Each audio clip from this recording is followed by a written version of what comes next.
好，来继续要来看是这个台南西梅岭风景区，即嘛是梅仔的产季，但是雨量偏少，梅仔生袂大粒，大部分拢是细粒果无肉，拢亲像这个5块的银角遐尔啊细粒，农民今年恐惊是趁无食咯。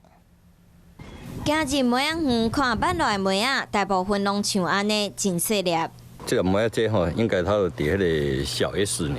梅仔若5颗银角的大小，过去一粒梅仔大部分重量30公克，今年大部分10到15公克，细尾1半以上。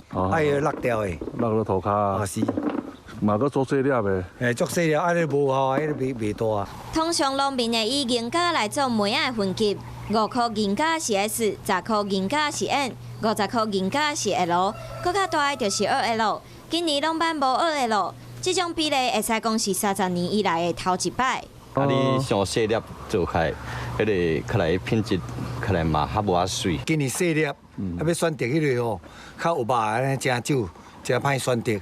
所以今年大部分是做梅精。台南市南西有名的梅岭风景区多是梅仔的产季，今年梅花开，梅仔结果率真好，不过无水，抗旱加强，梅仔细袂大，愈到中低海拔，细粒的情形愈明显。